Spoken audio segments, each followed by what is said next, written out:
You can eat it. If you read any books, they'll tell you can eat it. There are certain problems with eating it, it's now clear. 10% of the population are allergic to it. So if you're one of the 10%, you'll finish up writhing on the floor for 3 hours. That's the risk you want to take. Okay, and the other risk is that, what are we under here? No, we're all right here. It is quite common on you. And I met somebody the other day who said, oh, I used to eat that. And I said, why? He said, oh, I used to eat it quite regularly. And I said, yeah, no problems. He said, well, no, not until I get one off you. And I said, you really shouldn't eat off yew. Yew is probably the most toxic plant in Britain. And obviously if it's feeding off yew, it's taking in toxins from the yew. And that, I mean, you read about that, but I never actually met anybody. And he said he was really, really proper poorly. So, yes, people eat it. Did he record that? Is it reported in medical? Yes, if you.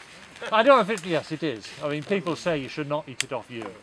Somebody's actually tried it. Yeah, no. He was telling me. So what is this called? Sorry, it's chicken of the wood. It's Laetiporus sulphureus. Sulphureus because it looks like sulphur, and Laetiporus a genus. That's quite a small one. But it is very late. It's one that has generally 2 fruiting seasons, sort of May, June and September, and if you get a good spot, it'll have, it's an annual thing, and when it comes out it's the most glorious pale yellow, and it's rounded. It looks like that, and then it straights out to become this bracket. But when it's young, what is that doing to the tree? It's slowly rotting. Slowly, another slow rotter, but it is slowly rotting and killing. And that is a pathogen. That is a live tree, I'm sure. Again, I think. All right, it's not much. It's not much live, no. Well, it's probably doing a good job then, because it's killing. Oh, you've got another. There's a bigger one down there with loads of spores on it. Oh right. Well, this is a Ganoderma. There are 2 species of. Oh yeah, there you are. Yeah. Right, and you can. Oh wow! Yeah, my God! Whoa! Sorry, my French.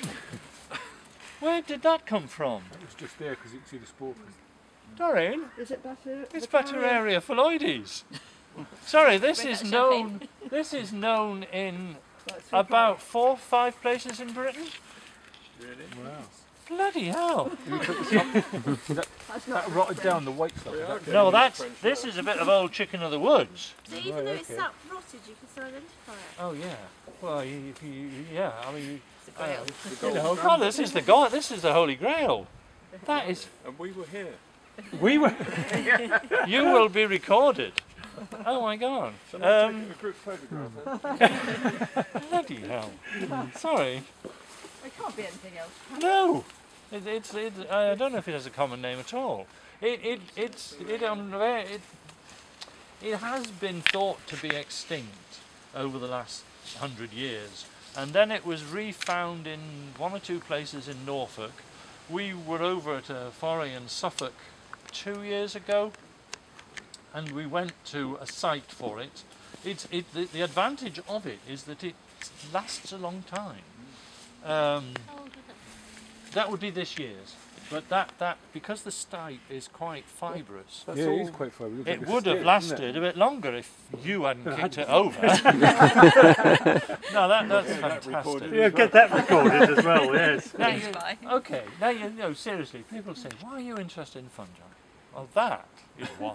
Because you never know. You know, we've been telling you it's been an awful one. There's no fungi, and we find that. And we went to this place in Suffolk, and it's in a little village, and it's just in a hedgerow with a church behind, and there's a big sign up, isn't there? What does it say? It says something, the village thing, wildlife trust, wildlife reserve. Wildlife reserve. And it's literally the edge of a road, about 3 feet by about 20, because it's got this on it. Yeah. I mean sorry. I'm not over egging the chicken or whatever. I'm telling you, that is the most fantastic find. What's it called again? Well, is that on the list? Bateria phalloides. I Probably don't won't ask me how be. to spell it. Yeah. I will tell you. Is there another name associated with it, or is that just just a Latin? No. We were at Nettlecombe yesterday, I think I was saying to you, Yeah. and we looked up on the database for Nettlecombe, and it has been recorded at Nettlecombe back in the 60s, I think it was. Yeah. And so we were sort of thinking, but But that, the top of that, I mean, it looks like a yeah, it's an upside down thing. sort of. I don't know much about it, but it is upside down. The Yeah. spores are produced on the catch surface. Yeah. When we get back, we'll get some books out, and then I'm sorry, I really, apart from the fact that it's hardly been found in Britain ever. Well, who's going to have the honour of carrying it back in their? I'll have to go on a nice big trunk. Who's got something? Yeah. I think, Jade, as you trod on it. Yeah. Does it grow Carry it upright, back. or does it? No, sorry, grow- no, it was growing like this. Yeah, It was growing like Yes. this. right. Growing like this. Absolutely. And haven't got what my would camera. the colour of the cap have been? That's Was- it. That's it. Sorry, That's that's it. It's That's not it. a pretty beast. No, Not a that's pretty it. beast. That is as good as you get. I was just sort of thinking, sort of, you were so excited about it, just that it must have been something pretty spectacular when it came up. That's as good as it gets. Sorry, that is really as good as it gets. I think the ones we saw in Suffolk were not nearly as big as that. I'm flabbergasted. The Ganadroma came off of Do there. you think that photograph does you justice? Sorry. Yes.